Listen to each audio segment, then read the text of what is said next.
Bueno, y continuamos con Congreso Futuro. Nuestro siguiente speaker es talento local, motivo de orgullo porque es chileno. Y en los últimos 25 años ha participado en docencia, en investigación y consultoría en Chile y en universidades y centros de investigación en todo el mundo. Sus investigaciones se centran en investigación básica y aplicada en las áreas de procesamiento del lenguaje natural, minería de datos, son conceptos que pueden sonar engorrosos para quien no esté vinculado a este ámbito, pero les aseguro que él lo podrá explicar perfectamente. Además, en el tema del aprendizaje automático y, por supuesto, de la inteligencia artificial. Le damos un fuerte aplauso entonces a John Atkinson.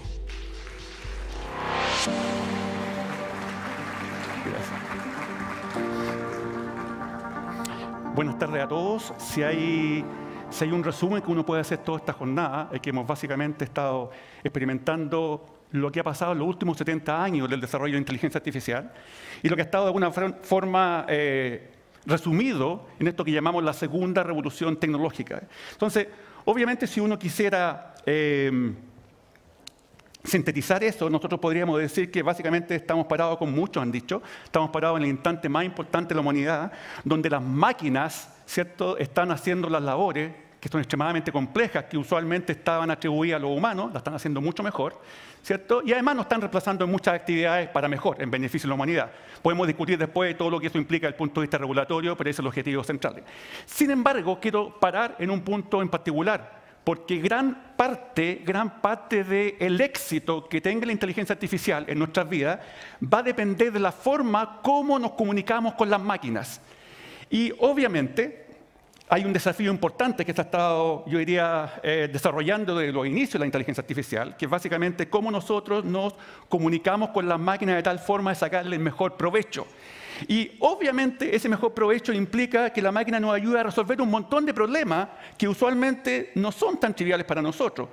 E incluso más, necesitamos mucha gente que lo haga o necesitamos mucha experiencia para que los humanos la puedan hacer. Por ejemplo, podríamos pensar en cómo las máquinas nos pueden ayudar a comunicar, tal como lo estoy haciendo yo con ustedes, cómo nos pueden ayudar a, no sé, entender documentos, cómo nos pueden ayudar a traducir, etcétera, etcétera, ¿cierto? Entonces, es aquí donde la inteligencia artificial en particular tiene un rol súper preponderante en términos de las comunicaciones, de la comunicación humano-máquina, básicamente porque lo que de alguna forma nos entrega la inteligencia artificial son herramientas que tienen un ingrediente en particular, que es la autonomía, que es la diferencia sustancial con lo que estamos viendo actualmente. Y la autonomía quiere decir que le doy la potencia, le doy la habilidad a la máquina, entre comillas, para que, valga la redundancia, autónomamente perciba información del medio, de algún entorno que es extremadamente dinámico, pueda tratar de comprenderlo y posteriormente pueda ejecutar alguna acción. Si lo llevamos específicamente al ámbito de la comunicación, lo que estaríamos haciendo, por ejemplo, es lograr que la máquina sea capaz de percibir, por ejemplo, el lenguaje, sea capaz de procesar, comprender ese lenguaje y luego darme alguna respuesta, ¿cierto? Por ejemplo, traducir un texto, por ejemplo, analizar una ley o lo que sea, ¿cierto? Por tanto, obviamente ahí tenemos un desafío importante porque estamos parados en este momento en el punto en el cual necesitamos que la máquina, dentro de toda esa cantidad de posibilidades que tiene el ser humano, si tratáramos de llevarlo a la máquina, sea capaz de hacer el trabajo como nosotros. ¿Cómo hacemos que la máquina efectivamente pueda comunicarse y pueda entender a partir de estas millones de posibilidades que de hecho ustedes están teniendo en este momento conmigo? Están procesando una cantidad de posibilidades extremadamente grande de lo que estoy diciendo, pero por experiencia, en milésimas de segundo, son capaces de entenderla. El problema es cómo lo hace la máquina. Entonces, para eso quería poner este ejemplo muy rápido, que es básicamente cómo procesamos el lenguaje de los humanos, y es exactamente lo mismo que estoy haciendo yo con ustedes en este momento. Partimos seguramente de una intención, ¿cierto? Mi objetivo es tratar de comunicarle algo, un mensaje, luego ese mensaje trato de convertirlo en el lenguaje, ¿cierto? Luego ese lenguaje trato de convertirlo en alguna señal que viaja por un medio, de hecho ustedes me están escuchando, un medio es el audio, ¿cierto?, que ustedes me están escuchando, y por el otro lado lo que ustedes tienen que hacer es el proceso inverso, ¿cierto? O sea, decodificar. Tomar esa señal, ¿cierto?, ese audio, si que fuera hablado, podemos tener información escrita, y posteriormente, ¿cierto?, decodificar, convertirlo en lenguaje, seguramente va a haber ambigüedad, y la ambigüedad le hace pensar, no entiendo tan bien. Bueno, voy a tratar de predecir qué es lo que me trató de decir, porque no entiendo directamente. Esa ambigüedad es natural en el caso del lenguaje humano. Y una vez que pasa ese proceso, ya estamos en condiciones de incorporarlo. Pero me quería parar en otro detalle. Fíjense que lo que está abajo de la imagen es una señal. Lo que estoy transmitiendo actualmente cuando me comunico con ustedes, que en realidad estoy haciendo trampa porque estoy haciéndolo en forma unidireccional. Ustedes no están teniendo la posibilidad de conversar conmigo en este momento. Pero hay una pequeña trampa. Hay un canal de comunicación que tiene una característica, que es un canal con ruido. Quiere decir que lo que ustedes reciben no necesariamente es lo que yo intenté transmitir. Le podemos echar la culpa al canal. Y esto trae un montón de problemas, y este problema los quería reflejar con el siguiente, ya que están muy cansados a lo mejor hasta ahora, quería reflejarlo con el siguiente ejercicio, digamos. Que si tuviéramos una maquinita que fuera, o algo que fuera capaz de hacer estas tareas, me gustaría que intentáramos responder esa pregunta del punto de vista que a ustedes le está llegando información ruidosa. Entonces la pregunta que hice es, ¿qué representa esa imagen? Ustedes seguramente ya tienen la respuesta en la cabeza. Pero estoy asumiendo que le está llegando información ruidosa mía. No todos están entendiendo exactamente igual. Entonces, lo que podemos hacer, como no todos están entendiendo exactamente igual, lo que podemos hacer es convertir este problema, para ustedes en sus cabecitas, en un problema de proyección, de predicción, de adivinar qué es lo que viene, pero paso a paso. ¿Y basado en qué? Basado en su experiencia, ¿ya? Entonces, podríamos decir, si vamos paso a paso, que lo primero es que, bueno, la respuesta sería es la imagen. ¿Por qué? Porque la imagen viene después de la, ¿cierto? Prediciendo palabra a palabra. La imagen, ¿cierto? Representa. Después, paso a paso, la imagen representa y seguramente por experiencia, la imagen representa un mono, y así puedo seguir, etcétera, etcétera, etcétera. Si se dan cuenta, entonces, lo que hice básicamente, el primer enfoque es simplificar, porque en realidad estoy simplificando en honor al tiempo, ¿cierto? Que básicamente nuestro cerebro está haciendo un trabajo predictivo, no siempre es el caso, digamos. Está haciendo un trabajo, una tarea predictiva para analizar el lenguaje, digamos. ¿Ya? ¿Ahí parece? Ahí sí. ¿Estamos? Entonces, ahora la pregunta del millón que sigue, seguramente está en la cabeza de todos ustedes cuando hacíamos el ejercicio, es que ¿cómo diablos yo sé eso? ¿De dónde saqué esa información? ¿De dónde viene? Bueno, una posibilidad es que esa información viene de lo que ustedes aprendieron cuando niños. O sea, que alguien les enseñó a comunicarse, alguien les enseñó a hablar, leyeron mucho, y aprendieron ciertos patrones del lenguaje. Esa es una posibilidad, una de las tantas. Segunda posibilidad, ¿cierto? Wikipedia, que mucha de la información que estamos tratando de utilizar para contestar esa pregunta la podría sacar de fuentes de conocimiento. Wikipedia es una de ellas, no estoy diciendo que sea la única. Y la otra, que lo que estamos haciendo en este momento es conversando. Conversando, y con el tiempo nuestra evolución nos ha llevado a un punto tal que somos capaces de aprender y proyectar, incluso predecir, ciertos patrones de comportamiento. Yo estaba pensando en un momento, ¿cómo diablos hacemos esto? Y pensé en un animal. ¿Qué animal es el que repite a cada rato y es capaz de memorizar y cumplir este requisito? Un loro. Entonces, para que nosotros entendamos la implicancia de esto, traté de reproducir todo como un lorito mecánico, un lorito automático.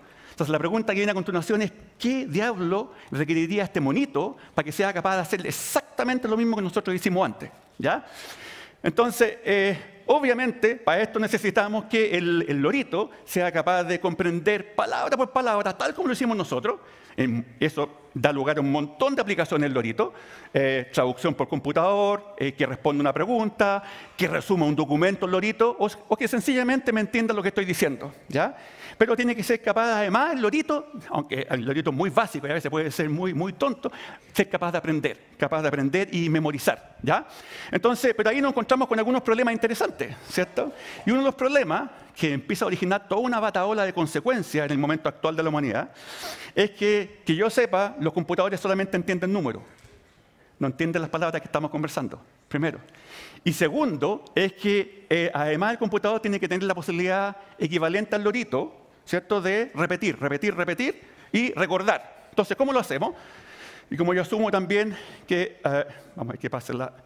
Ahí está. Ahí salió. Ahí sí, está lento. ¿Cierto? Como yo asumo que ya a esta altura también está cansado, les quiero poner el siguiente ejercicio. Que pensemos cómo lo haríamos, ¿cierto?, para pasarle esa información a nuestro lorito, ¿ya? Pensemos en dos palabras, por ejemplo. Mono, la que estaba en la frase, ¿cierto? E imagen, ¿ya? ¿Cómo las podríamos representar en términos de características? Yo aquí lancé algunas. Ustedes pueden estar de acuerdo, pueden agregar otra. Por ejemplo, yo podría decir, primera característica que tiene estos elementos, si algo se mueve o no se mueve. Y por simplicidad para la audiencia, vamos a suponer que sí o no. Nada más, ¿se entiende? 1, 0. La otra posibilidad es que es inerte. Algunas cosas son inertes, las otras cosas no. La otra posibilidad es que si tiene pata, ¿cierto? La otra posibilidad es que sea si es digital o no. Y la otra posibilidad es si tiene píxeles. Si ustedes se dan cuenta, unos podrían ser sí, otros no. Los que son sí le colocamos 1, los que son no le colocamos 0. Y fíjense que esto parece súper poderoso. Estoy mintiéndose un poquito para que me entiendan, pero súper poderoso porque estoy asumiendo características que son 0 y 1, binarias. Las características pueden ser más complejas. Y por otro lado, estoy asumiendo, que es lo peor del cuento, estoy asumiendo que yo la estoy definiendo a mano, algo que es imposible. La debería ser capaz de definir por contexto. La solución para eso es básicamente responder la pregunta, ¿y por qué la máquina no la aprovechamos para que aprenda todas esas características automáticamente? Yo lo que podría hacer sencillamente es darle a la máquina ejemplos, como un niño, como un loro. Mira, maquinita, te voy a dar ejemplos de frase o de pregunta y te voy a pasar el ejemplo de la respuesta posible. Y lo que tiene que hacer la maquinita es básicamente interconectarlo. O sea, encontrar cuáles son las características, se dan cuenta, aprendidas automáticamente. Ya no las voy a definir. Y eso me abre un montón de posibilidades. Porque yo le podría decir, mira, maquinita, te voy a pasar ejemplos de pregunta y respuesta. Ejemplos de texto y el resumen. Ejemplos de un texto y algo que quiero extraer del texto o una traducción, etcétera, etcétera. Como está pasando en este caso, ¿cierto? El segundo punto, que fíjense que tenía nuestro amigo que no entendía lo que estaba pasando, es que cómo hago que las maquinitas tengan la posibilidad de recordar. Y si ustedes se acuerdan, cuando comenzamos el ejemplo, decíamos que una característica que nos permite entender el lenguaje de alguna forma es nuestra capacidad predictiva. Entonces, si yo veo la imagen, la oración que puse en principio, que es la respuesta a la pregunta, diría, la imagen representa un mono. Yo podría decir, bueno, que la primera parte de esa frase es el contexto, ¿cierto? Es lo previo. Y la segunda parte es lo que yo predigo. Entonces, cada vez que yo voy prediciendo, ¿cierto? De izquierda a derecha, ¿cierto? Tomo lo que estaba antes, que está basado en mi experiencia, y luego soy capaz de predecir. Ese mecanismo que parece tan simple y trivial es lo que ha causado la gran revolución tecnológica que vamos a detallar más adelante. Ese simple mecanismo de tratar de predecir, pero hacerlo tan astutamente que casi luce que la máquina está siendo consciente, que casi luce que la máquina está entendiendo, pero si ustedes se dan cuenta en todo lo que dije, la máquina no está entendiendo. Lo que está haciendo es solamente prediciendo. Lo que pasa es que lo predice muy bien, ¿ya? Y de hecho es más, incluso tiene algunos problemitas. Fíjense, le voy a pasar a mi lorito la siguiente pregunta, que ya la hicimos, ¿cierto? ¿Qué representa esta imagen, lorito? Perdón, al lorito de la maquinita, al loro automático. Y la respuesta la voy a hacer paso a paso. Fíjense.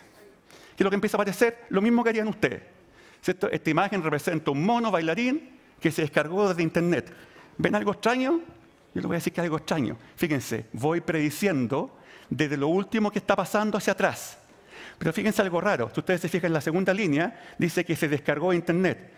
Piensen en la cabeza ahora. ¿Qué se descargó? La imagen. Pero eso está aludiendo al monito. Ahí tenemos un gran problema que nos está pasando la cuenta en muchas aplicaciones, ¿cierto? Entonces, ¿cómo resolvemos ese problema? Porque lamentablemente lo que está pasando es que estamos, en estricto rigor, deberíamos estar asociando cosas que no son las que está haciendo el lorito predictor. Deberíamos estar asociando esta imagen, en el fondo, con lo que se descargó. Que yo sepa, yo descargo imágenes de internet. Yo no descargo monos, ¿se ve? Por tanto, hay un problema de contexto que algo está pasando. ¿Y eso por qué pasa? Porque la maquinita, y ese es otro de los grandes avances que nos llevaron a hablar de esto hoy en día, tiene una capacidad que es necesario que tengan memoria a largo plazo, como los humanos. O sea, no necesariamente se recuerden de lo último que pasó, porque eso es simple, ya lo hicimos el ejercicio, porque es bastante limitado, sino también que además tengan memoria a largo plazo. ¿Y cómo se logra eso? Básicamente, la respuesta a eso es una analogía súper interesante. A los que les gusta la ciencia ficción, lo que están viendo ahí es un transformer. El transformer tiene una gracia. Y dice, si ustedes se fijan en cámara lenta, comienza unas partes más simples del vehículo y después lo que hace es empieza a armar. Y empieza a armar el robot. ¿Siguen? Si ustedes tuvieran la posibilidad de pararlo, aquí no puedo, pero para hacerlo en cámara lenta, se dan cuenta que son partes que casi yo las podría ver como piezas Lego, que tienen superpoderes.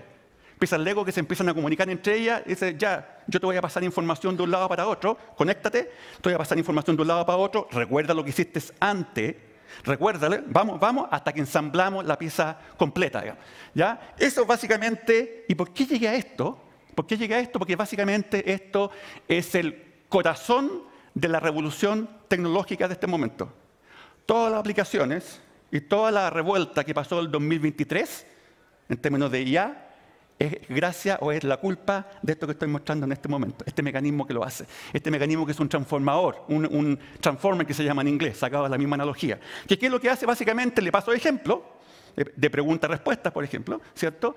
Y en base a eso lo que él trata de, los codifica, ¿se acuerdan? Trato de establecer cuáles son las características y una vez que tengo las características, trato de generar la respuesta posible.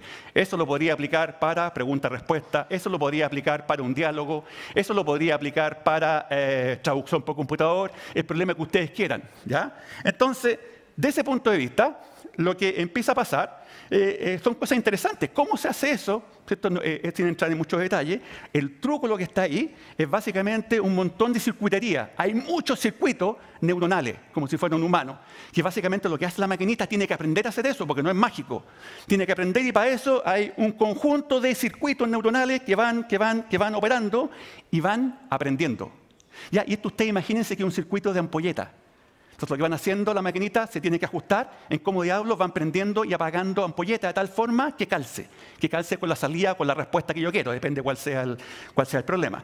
Y la otra componente que tiene esto, ¿cierto? Es algo fantástico que también revolucionó las tecnologías del año 2023, a pesar que venía de mucho antes, que es la posibilidad de la maquinita de poner atención. ¿Se acuerdan del problema que teníamos con la respuesta? Que una de las cosas que pasaba es que la máquina no tenía memoria a largo plazo, por tanto se olvidaba de las cosas fácilmente.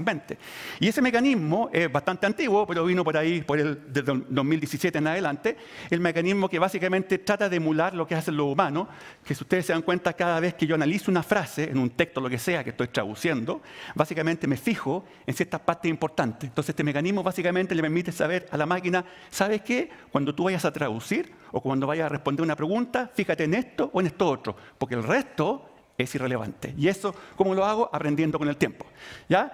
Entonces, eso origina lo que nos tiene parado en este momento, vuelto loco, y que ha originado un montón de problemas también y un montón de preocupación en términos regulatorios, que se llaman los grandes modelos de lenguaje. ¿Y de dónde vienen los grandes modelos de lenguaje? Porque ya vimos cómo el lenguaje se podía modelar, ¿cierto? Desde el punto de vista de predicción, proyectivo, ¿cierto?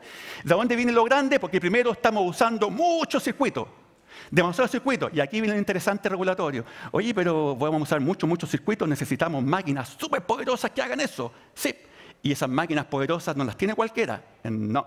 O sea, el control es de unos pocos. Sí.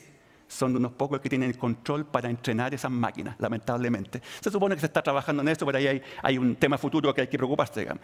Y lo otro, que en general estamos usando demasiadas fuentes de información. Entonces, por un lado, estamos usando muchos circuitos que tenemos que ajustar y estamos usando demasiadas fuentes de información. Y aquí donde el punto nuestro amigo Lorito ya se queda sin pega. Este es el primer efecto de la IA. Nuestro loro se quedó sin trabajo. ¿Pero por qué? Bueno, porque empezaban a aparecer cosas que ahora lo reemplazan. Y empezamos a ver aplicaciones como ChatGPT o Bard de Google, entre otras, que hacen exactamente el mismo tipo de trabajo junto con muchas otras aplicaciones. Y es tan así, es tan el poder de esto, y esto es el futuro. Fíjense ustedes el gráfico que yo puse básicamente, si fuera, ¿se acuerdan que dijimos los circuitos que los sistemas tienen que aprender a ajustar, la ampolletita, por así decirlo? Fíjense cómo van creciendo casi exponencialmente. El gráfico está diciendo todos los modelos posibles que existen, seguramente les va a sonar a algunos familiares, el último especialmente, que dice GPT, ¿cierto? Cómo va creciendo el número de ampolletitas, por así decirlo. Ustedes dirán, ¿pero para qué me sirve que sean más ampolletas? ¿Para qué me sirve que sean más grandes? Porque es como lo humano. A medida que nuestro sistema interno se empieza a sofisticar, lo que empieza a pasar es que empieza a hacer las cosas mucho mejor, hasta un cierto punto, por lo demás. Por tanto, más ampolletitas, por así decirlo, o más parámetros, de alguna forma significa tengo más poder. ¿Y poder para hacer qué cosa? En este momento puedo responder exámenes. Antes no lo podría hacer. En este momento puedo, entre comillas, ponerme pseudo creativo para generar contenido. En este momento podría corregir un texto, podría engañarlo a usted, haciéndole creer que estoy entendiendo, y en realidad no estoy entendiendo. Lo que pasa es que llegué a un punto de mi capacidad tal, que soy tan grande que puedo hacer cosas que antes ustedes no me la enseñaron. ¿Ya? Por tanto, eso obviamente genera un cambio brutal en lo que estamos viendo en tecnología. ¿Qué es lo que viene con todo esto? Estos grandes modelos de lenguaje que han hecho posible estas aplicaciones como ChatGPT, que ustedes usan a cada rato, BART y muchas otras. Básicamente, los grandes modelos de lenguaje, o lo que se llama LLM en inglés, básicamente es un conjunto de potencialidades que me da desde el punto de vista de comunicarme de la forma más eficientemente posible con los computadores. Me gustaría que solamente miraran la parte que está en azul, porque todos los restos básicamente son tecnologías habilitantes, son herramientas. Lo que está en azul es lo más importante. Puedo generar sistemas conversacionales, que es lo que más se usa. Puedo ayudar a traducir, puedo ayudar a comunicar en términos de entender documentos, etcétera, etcétera, etcétera. Pero algunas charlas hoy día han hablado de los aspectos laborales. Yo no voy a hablar de los aspectos laborales negativos, porque efectivamente tenemos temas que, como efecto de la automatización de esta herramienta, podemos perder algunos trabajos, y siempre ha pasado en revoluciones tecnológicas que hay pérdida de trabajo, ¿cierto? A pesar que los beneficios siempre son muchos más. Me quería centrar al revés, en lo que aparece nuevo. ¿Qué cosas empiezan a aparecer como nuevos desafíos, como nuevos trabajos, como nuevas habilidades? Fíjense, por ejemplo, empiezan a aparecer lo que se llama en inglés los prompt engineers, o sea, los ingenieros que están a cargo de preguntarle a la máquina, porque dependiendo cómo le pregunte, le puedo sacar mayor provecho. Entonces, los ingenieros que se especializan en cómo diablos doy las mejores instrucciones. Además, tenemos problemas de interfaces, cómo diablos diseño las mejores interfaces con estos sistemas, de tal forma que me pueden ayudar en mi empresa, en la universidad, en los colegios, etcétera, etcétera. Creadores de contenido, quizás que es una de las aplicaciones más usuales hoy en día de estos modelos, es cómo uso aplicaciones como ChatGPT u otro para generar contenido automáticamente. Y que más, tareas como curar. O sea, ¿qué pasa cuando la información que viene no es perfecta? ¿Quién se preocupa de corregirla? ¿Cierto? ¿Quién la arregla? ¿Quién la ajusta? Bueno, hay curadores que es necesario. Y el otro tema que no voy a repetir, porque no da el tiempo, ya se estaba hablando, temas de ética y gobernanza. ¿Qué pasa si yo le pido a ChatGPT no lo hagan? Pues seguramente ya no lo pueden hacer en este instante, quizás un año atrás sí. ChatGPT, dame por favor la receta de cómo puedo hacer una bomba. Seguramente ahora les va a decir, no estoy autorizado. Seguramente al principio, cuando no estaba todo tan controlado, seguramente les tiré alguna receta de algo similar. ¿Ya? Y obviamente hay riesgos, me gusta hablar más de riesgos que de amenaza, ¿cierto? Uno de los riesgos más importantes tiene que ver con el conocimiento limitado, y hay un desafío súper importante a futuro, conocimiento limitado en términos de lo que se le enseñó a las máquinas con estos modelos, a estos loritos, por así decirlo, no es precisamente lo que yo necesito en el colegio o no es necesariamente lo que yo voy a usar en la universidad o en la empresa o en el Estado. A lo mejor necesito ajustarlo, o sea, necesito adecuarlo a mi dominio. Ahí hay un tema que obviamente necesitamos resolver. ¿Qué pasa con los sesgos? Ya creo que en la mañana hablaron varios de los sesgos. ¿Qué pasa cuando el lorito se alimenta de datos que están sesgados por naturaleza? Y no me malentiendan, no es que haya mala intención. Perverso que hicieron eso. Por naturaleza, el ser humano genera información sesgada en libros, en redes sociales, Wikipedia. Por tanto, ¿cómo diablo abordamos ese problema? Y errores. Ustedes dirán, ¿de dónde vienen los errores? Usted lo que mostró era tan perfecto. No, pues si ahora tenemos un lorito que predice. Y al predecir, dependiendo de la experiencia, el lorito se puede equivocar. Ahora el problema, pequeño detalle. Pero es que yo me voy a dar cuenta cuando el lorito se equivoque. No, ese es el problema. Que le puede estar generando información falsa que usted ni siquiera se da cuenta. Es lo que actualmente se mal llama en realidad las famosas alucinaciones. ¿Qué pasa con la infracción de derechos de autor del contenido que está leyendo el lorito? Ya en este momento, hace 2 semanas atrás, tenemos un diario norteamericano que está demandando a la famosa empresa OpenAI porque para entrenar a sus loritos, usó información donde no estaba autorizado. Entonces ahora están empezando a aparecer problemas regulatorios, ¿cierto? Legales, que obviamente antes no teníamos. ¿Y qué pasa con el riesgo de las pérdidas de trabajo? Porque obviamente cada vez que usamos estas herramientas para automatizar, tenemos que obviamente abordar los problemas que aquí ya se ha hablado, no voy a hablar de eso, de los riesgos que implica dejar a gente sin trabajo. ¿Ya? Y para terminar, básicamente quería poner 2 puntos importantes, y 2 puntos que tienen que ver con cuál es el pero de todo esto. ¿Parece todo perfecto? La verdad que no. De hecho, hay más problemas que lo que creen. Y uno de los primeros problemas, yo diría que lo resumiría como lo peor que puede pasar a la humanidad no es la IA, sino es la gente que usa la IA, nosotros. Y aquí tienen un caso, y en más de uno. Un abogado o varios abogados que no sabían lo que estaban haciendo, usaron tecnología sin entender y generaron un caso falso. Falso al punto que hasta la fundamentación, hasta las citas estaban inventadas. Pero estaban inventadas por este lorito tan consistentemente, que nadie lo notó. Se pensó que era todo real, pero en realidad era falso. ¿Cierto? Entonces ahí tenemos la primera luz amarilla, digamos. Parece que los humanos tenemos el problema, más allá de las regulaciones en que estamos preocupados. Y el segundo, esto sí, señoras y señores, no. ChatGPT no los va a hacer ganar la lotería. Por ningún lado. No, es que yo vi el diario, no. Chao, no, imposible, ningún método, ninguna tecnología. No, es que vamos a regularlo para que lo haga. No, tampoco. ChatGPT no ha hecho nada mágico, no lo va a hacer. Son procesos demasiado complejos y si se ve eso básicamente porque a alguien se le pasó por la cabeza que a lo mejor podría ser la posibilidad de que la adivine. Como estamos hablando de adivinar, sí, pero estamos hablando en este caso de adivinar el número de la lotería. Digamos, ¿ya? Entonces, la solución para resolver estos problemas de este peor error para la humanidad, que es tener a seres humanos que usen cosas cuando no las entienden, la solución para eso yo voy a contribuir para terminar esta conferencia hoy día. Mi contribución es alfabetizar. Y si alguien quiere saber más detalles de esto, de qué es lo que significa esto y lo que no significa esto, cuál es el futuro, lo dejo invitado, que está por aquí afuera, aparece en algún lado, mi segundo libro justamente que habla de los aspectos técnicos de esto, que habla de los aspectos de los modelos o los grandes modelos de lenguaje, para que ustedes vean usualmente qué es lo que pueden hacer, qué es lo que no pueden hacer y qué es lo que es el mundo de la ciencia ficción, digamos, que está bastante alejado de lo que queremos hacer. Y eso básicamente es mi charla, así que muchas gracias.